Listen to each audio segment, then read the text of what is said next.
आपकी हेल्थ से मुतालिक हम कुछ बात करेंगे। ओबेसिटी अब सिर्फ ज़ाहिरी मसला नहीं है, बल्कि समहाउ डायबिटीज़ हो, ब्लड प्रेशर हो, आपकी हार्ट रिलेटेड इश्यूज़ हों या आपके जोड़ों का दर्द हो, जिससे संगीत बीमारियों की बुनियादी वजह भी बन चुका है। ऐसे में जब डाइट, आपकी एक्सरसाइज, आपकी अद्वियात समहाउ इतनी ज़्यादा इफेक्टिव ना हो, तो बैरिएट्रिक सर्जरी को वज़न कम करने के लिए अब एक मौसर मेडिकल सोल्यूशन के तौर के ऊपर देखा जा रहा है। ये सर्जरी जी आपके जो हाजमे का सिस्टम है उसके अंदर मखसूस तब्दीलियाँ लाकर या तो खाने की मिकदार महदूद करती है या आपकी फैट और कैलोरीज को एब्जॉर्ब करने को के हवाले से हेल्प करती है, और बात सूरतों में दोनों तरीके एक साथ इस्तेमाल होते हैं। लेकिन अब इसमें आपको सबसे इम्पॉर्टेंट क्या चीज़ है कि डॉक्टर आपकी रिकमेंडेशन क्या करता है, कि हर शख्स के लिए जो ओबीस है उसके लिए मौसर है या कोई स्पेसिफिक पेशेंट्स ऐसे हैं जिनके लिए एक मेडिकल सोल्यूशन के तौर के ऊपर इसको देखा जा सकता है। हमारे साथ इस वक्त प्रोफेसर डॉक्टर जावेद शाकिर मौजूद हैं, dean of surgery department, Fatima memorial hospital. उनको हम खुशामदीद कहेंगे। Thank you very much doctor साहब, बहुत शुक्रिया आपके वक्त का। डॉक्टर साहब, हमें ज़रा बताइएगा बेसिकली कि पहले तो ये ओबेसिटी हमने हमेशा सुना है कि बहुत सारी बीमारियों की तरफ लीड करती है, कौन कौन से इश्यूज हैं, और फिर ये जो हम बैरिएट्रिक सर्जरी की बात कर रहे हैं, किन लोगों में ये मौजू होती है? बिस्मिल्लाहिर्रहमानिर्रहीम। सबसे पहले तो मैं अप्रिशिएट करूंगा आपको और आपकी टीम को कि जिन्होंने अपने इस कमर्शियल दौर में कीमती टाइम में से वक्त निकाल के पब्लिक इंटरेस्ट के लिए इस प्रोग्राम को तरतीब दिया। तो दूसरा शुक्रिया कि आपने मुझे दावत दी कि मैं इस अहम मौजू के ऊपर बात करूं जिसमें आवाम का फ़ायदा है, पब्लिक का फ़ायदा है। तो नॉर्मली मोटापा जो है, लोग इसको सेहतमंद बंदा समझते हैं जबकि मोटापा सेहत नहीं है। तो ये एक बीमारी है जो बहुत सारी और भी बीमारियों की जड़ है। तो मोटापे में जो ज़्यादा ओवरवेट लोग हैं, एक नॉर्मल स्टैंडर्ड वेट होता है, और जो ज़्यादा ओवरवेट लोग होते हैं उनमें यही वज़न उनके घुटनों को ख़राब करता है, रीढ़ की हड्डी को ख़राब करता है, और मोटापे के साथ लोगों को ज़्यादा ब्लड प्रेशर जल्दी एज में, यंग एज में आ जाता है, जो जिनका वेट ज़्यादा होता है, और शुगर की बीमारी जल्दी आती है, और हार्ट अटैक होने का ख़तरा ज़्यादा होता है। तो इसलिए अपने वज़न को नॉर्मल रखना बहुत ज़रूरी है, जिसके लिए प्राइमरी तो ये है कि हमें अपना लाइफस्टाइल जो है उसके अंदर रेगुलर, नॉर्मल और हेल्दी डाइट लेनी चाहिए। उस डाइट के साथ साथ कोई लिटिल बिट एक्सरसाइज जो है वो हमारे रूटीन लाइफ का हिस्सा होना चाहिए, ताकि हमारा वेट जो है वो ज़्यादा ना हो सके। बिल्कुल ठीक है। तो जब ये वज़न ज़्यादा हो जाए तो फिर उसको रोकने के लिए मुख्तलिफ मराहिल हैं जिसमें से गुजरना पड़ता है। डॉक्टर साहब, मराहिल को भी एक्सप्लेन कीजिएगा, कौन कौन से होते हैं? नॉर्मली देखें, उसमें हम सबसे पहले तो यही कहते हैं कि अपनी डाइट जो है उसको हेल्दी डाइट के तौर पर लें, और एक्सरसाइज को मामूल का हिस्सा बनाएं। आधा घंटा अगर डेली अपनी 24 घंटे में से निकाल लें अपने लिए, जिसमें ब्रिस्क वॉक हो सकती है, बाकी छोटी मोटी एक्सरसाइजेज, बहुत ज़्यादा वेट शीट लिफ्ट करने की ज़रूरत नहीं होती, लेकिन सिर्फ आपने कैलोरीज को बर्न करना होता है, तो उससे आपका अपने वेट को कंट्रोल कर सकते हैं। तो मेडिसिन और सर्जरी ये उस वक्त हम रिकमेंड करते हैं जब नॉर्मल लाइफ के अंदर नॉर्मल तरीके से और डाइट इम्प्रूव करके और साथ एक्सरसाइज करके वज़न कम जिनका ना हो रहा हो, उनके लिए फिर हम जो है वो आगे फर्दर मेडिसिन या सर्जरी रिकमेंड करते हैं। डॉक्टर साहब, ये बैरिएट्रिक सर्जरी होती क्या है बेसिकली? हाँ, इम्पॉर्टेंट क्वेश्चन है। Bariatric surgery is not for everyone, लेकिन वो लोग जो अपना वज़न नहीं कम कर पाते, वो वज़न डाइट की वजह से है या कुछ बॉडी के हार्मोन्स ऐसे होते हैं जिनकी वजह से वज़न उनके कंट्रोल में नहीं आ रहा होता, हालांकि वो डाइट भी कर रहे हैं, एक्सरसाइज भी कर रहे हैं, फिर भी उनका वेट काबू नहीं आ रहा, तो उसके लिए फिर हम बैरिएट्रिक सर्जरी करते हैं। तो बैरिएट्रिक सर्जरी में हमारा जो मैदा है, स्टमक जिसको कहते हैं, उसकी कैपेसिटी है 1.5 लीटर 2 लीटर एक टाइम के अंदर खाने की, और उसमें से जो उसका बड़ा बॉर्डर होता है उसमें स्पेशल हार्मोन्स निकलते हैं जिनकी वजह से भूख भी लगती है और जिनकी वजह से वेट भी गेन होता है। और आगे छोटी आंत शुरू होती है, छोटी आंत में से हार्मोन्स निकलते हैं जो वेट बढ़ाने में किरदार अदा करते हैं। तो इस बैरिएट्रिक सर्जरी में मैदे का हम साइज छोटा कर देते हैं। मुख्तलिफ तरीके हैं। एक है कि डाइट कम करनी है बंदे की, कम करने के लिए स्टमक का साइज छोटा करना पड़ता है। तो एक तो है स्लीव गैस्ट्रेक्टमी। स्लीव गैस्ट्रेक्टमी में स्टमक को एक ट्यूब की शक्ल दे देते हैं और स्टमक की कैपेसिटी सिर्फ 150 से 200 ml की रह जाती है, और बाकी सारा स्टमक जो है वो उसका उतार देते हैं। स्टेपल लगते हैं स्पेशल, और ये लेप्रोस्कोप के साथ होता है, कोई पेट को काटना कूटना नहीं पड़ता। छोटे छोटे सुराख करते हैं, बटन होल 5-6 सुराख करते हैं, उसी में से कैमरे के साथ अंदर काम करते हैं। बिल्कुल ठीक है। तो स्टमक का साइज छोटा हो जाता है, और स्टमक का साइज जब छोटा हो जाए तो इनटेक हमारी कम हो जाती है। बिल्कुल ठीक है। और जो उसमें से हार्मोन निकलते हैं जिससे भूख लगती है, अर्ज जाती है ज़्यादा, वो भी ख़त्म हो जाता है। तो भूख लगती नहीं है, सामने भी खाना पड़ा हो तो खाने को दिल नहीं करता है। एक तो यह है कि इसमें हम स्टमक छोटा कर देते हैं, इसको डाइट रिस्ट्रिक्शन कहते हैं कि आपने डाइट ही कम कर दी है। जब डाइट ऑटोमेटिकली कम हो जाएगी, इनटेक कम हो जाएगी, तो जो बॉडी की फैट है फिर वो यूज़ होगी हमारी एनर्जी के लिए, क्योंकि हमारे जिस्म ने जो एनर्जी चाहिए, हम सांस भी लेते हैं, एनर्जी चाहिए, हार्ट बीट के लिए एनर्जी चाहिए, वॉक के लिए एनर्जी चाहिए, उस एनर्जी के लिए फिर ग्लूकोज नहीं मिलता है क्योंकि डाइट कम है। जब ग्लूकोज नहीं मिलता है तो फिर बॉडी की जो फैट है वो ग्लूकोज में कन्वर्ट होती है। तो जो एक्स्ट्रा फैट होती है वो ग्लूकोज में कन्वर्ट होना शुरू होती है और फैट बर्न होना शुरू हो जाती है, तो जिससे वजन कम होना शुरू हो जाता है। तो डॉक्टर साहब, ये किन पेशेंट्स में सूटेबल होती है? कौन से ऐसी कंडीशन हैं जिनमें ये पॉसिबल नहीं है करना? दोनों सूरतें बताइए। देखिए, इसमें कोई भी ना कॉन्ट्रा इंडिकेशन नहीं है। यंग एज से लेकर 60 प्लस तक ये किया जा सकता है।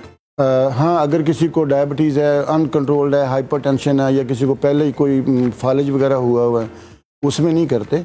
लेकिन बीपी ज़्यादा है, yes we can control it. Sugar ज़्यादा है, yes we can control it.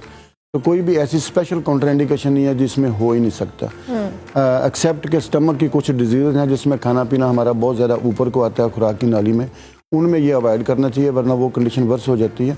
Otherwise इसमें कोई स्पेशल कॉन्ट्राइंडिकेशन नहीं है।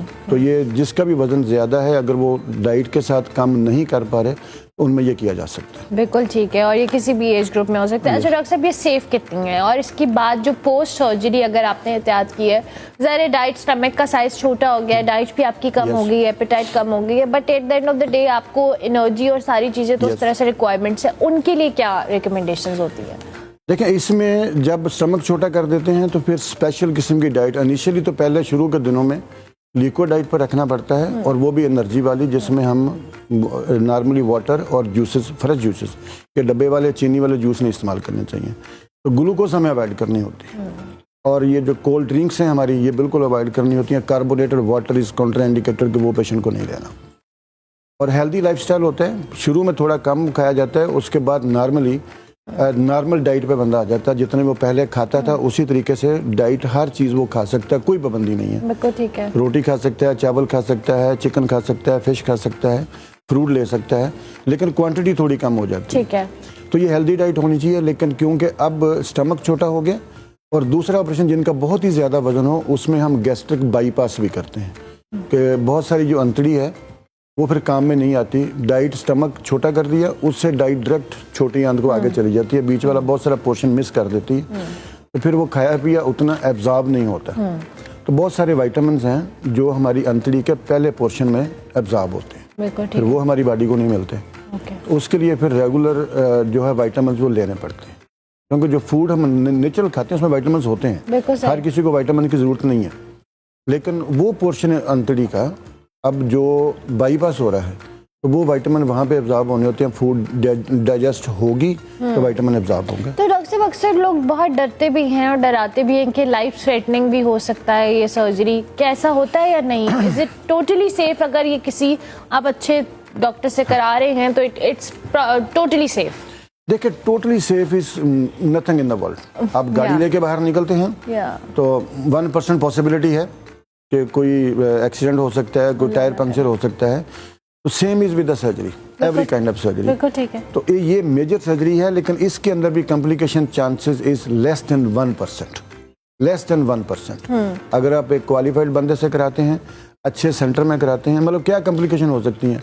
स्टमक काटना है, उसमें से ब्लीडिंग हो सकती है, लीकेज हो सकती है, इन्फेक्शन हो सकती है। तो ये चीज़ें सारी कंट्रोलेबल है। तो ये भी लेस देन 1% पॉसिबिलिटी होती है किसी को कोई ऐसी इंजरी होगी। हाँ, जिन पेशेंट को हाइपरटेंसिव हैं, डायबिटिक्स हैं, तो उसमें ज़रूरी है कि जो भी क्लिनिशियन है वो पहले इन चीज़ों को मैनेज करे, कंट्रोल करे और फिर ऑपरेट करे। आजकल तो बहुत अच्छा एनेस्थीसिया आ गया है, बहुत अच्छी जो है वो गैजेट्स आ गए हैं हमारे पास, कि जिसमें almost it is 99.9% safe, we can do it. बिल्कुल ठीक है, बिल्कुल ठीक है। अच्छा डॉक्टर साहब, अब ये बताइएगा कि जाहिर है अब बहुत सारी ऐसी मेडिसिन हैं जिससे आपकी एपेटाइट कम हो रही है, बहुत सारे लोग ऐसे प्रोसीजर्स करा लेते हैं, फिर हमने ओजेम्पिक का इस्तेमाल देखा, मैं नाम भी ले रही हूँ मेडिसिन का, बिकॉज वो एक टोटली डिफरेंट चीज़ के लिए और हमने उसको इस चीज पर्पज़ के लिए बहुत सारे लोगों ने इस्तेमाल करना शुरू किया। ये बहुत सारी ऐसी चीज़ें हैं जो शायद अवेयरनेस की कमी भी हो सकती है, या लोगों को एक शॉर्टकट भी मिल गया है कि हम अपने आप को पतला कर लें या अपनी बाकी लाइफस्टाइल पे फोकस ना करें। इन चीज़ों को भी ज़रा आप एड्रेस कीजिएगा। जैसे पहले मैंने कहा कि हम सर्जरी सिर्फ उसमें रिकमेंड करते हैं जिसमें जो लाइफस्टाइल चेंज, डाइट चेंज और मेडिसिन की हेल्प के साथ वेट कम ना हो। बिल्कुल ठीक है। तो ओजेम्पिक आ गई है और भी बहुत सारे ब्रांड्स इसके आगे हैं जो वजन कम करने में हेल्प करते हैं, लेकिन वो 10 to 15% वेट कम होता है। मतलब किसी का अगर किसी ने 10 kg वेट करना है, 100 है उसका, तो 90 तक तो आ जाएगा, 85 तक मैक्सिमम आ जाएगा, लेकिन उससे नीचे आना तो वो नहीं होता। किसी का 150 किलोग्राम वजन है तो उसको ओजेम्पिक लंबे अरसे के लिए यूज़ करना पड़ेगा। और वो भी एक अच्छी ड्रग है, एक नई चेंज आई है कि जो वज़न थोड़ा कम करना चाह रहे हैं, लेकिन जो बहुत ओवरवेट हैं उसमें फिर हमें ज़्यादा वेट कम करना होता है, तो उतना वेट कम करने के लिए फिर हमें सर्जरी की तरफ जाना पड़ता है। बिल्कुल ठीक है। डॉक्टर साहब, कोई ऐसी चीज़ें जो आप ओवरऑल लाइफस्टाइल बेहतर करने से हमारे देखने वालों को सजेस्ट भी कर सकें कि ओबेसिटी कंट्रोल करना कितना इम्पॉर्टेंट है, और सर्जरी तो हम एक उसका लेटर एज में जाके कह रहे हैं या लेटर स्टेज पे कह रहे हैं, उससे पहले कौन कौन से स्टेप्स हैं लाइफस्टाइल से लेकर एवरीथिंग जो आप हमारे प्लेटफॉर्म से anything you want to add on? उसमें देखें, सबसे पहला तो डाइट कंट्रोल है। ये डाइट कंट्रोल जो है ना, ये नहीं है कि हम आके अपनी 18, 20, 30 साल की उम्र में डाइट कंट्रोल करें। ये काम बचपन से शुरू होता है। आजकल होता क्या है कि बच्चा रो रहा है, उसके हाथ में चॉकलेट पकड़ा दिया, आइसक्रीम पकड़ा दी, ठीक है, और हमारे जो भी फंक्शन होते हैं उसमें मिठाइयाँ को खुद खाए ना खाए, डब्बों के डब्बे जो हैं वो तकसीम होते हैं और खाए जाते हैं। तो जो ग्लूकोज है, जो मीठी चीज़ें हैं, उनसे परहेज़ करना चाहिए। प्रोटीन इनटेक में कोई हर्ज नहीं है, वो आप फिश है, चिकन है, बीफ है, मटन है, whatever you want to take you can take. और जो चिकनाई है, घी, ऑयल, तेल, मक्खन, ये कम यूज़ करना चाहिए। तो अपनी डाइट के अंदर जो है अच्छी डाइट उसको कहते हैं जो बैलेंस डाइट हो। ग्लूकोज मना नहीं है, रोटी हमने खानी है, रोटी के बगैर हमारा पंजाब तो चलता नहीं एटलीस्ट तो, लेकिन रोटी के साथ आप प्रोटीन इनटेक अच्छी हो और ग्लूकोज आप कम यूज़ करें, और ये ड्रिंक्स कम यूज़ करें, डब्बे वाले जूस कम यूज़ करें। अब कंपनी वाले मेरे पे एतराज़ ना कर दें नहीं, आप सही कह रहे हैं, हम रोज़ बैठ के ही कहते हैं। और जो चाय यूज़ करते हैं उसमें शुगर कम यूज़ करें। बिल्कुल। और जो घी वाली चीज़ें हैं, ऑयली चीज़ें हैं, वो कम यूज़ करें। प्रोटीन लें और लिटिल बिट, कोई 20 मिनट, आधा घंटा रेगुलर एक्सरसाइज, नॉर्मल एक्सरसाइज, जिसको चाहे वॉक ही हो, उसको ज़िंदगी का हिस्सा बनाएं तो वेट मेंटेन रहता है, बढ़ता नहीं। ठीक है। Thank you very much doctor साहब, बहुत शुक्रिया आपके वक्त का। डॉक्टर साहब हमारे साथ मौजूद थे।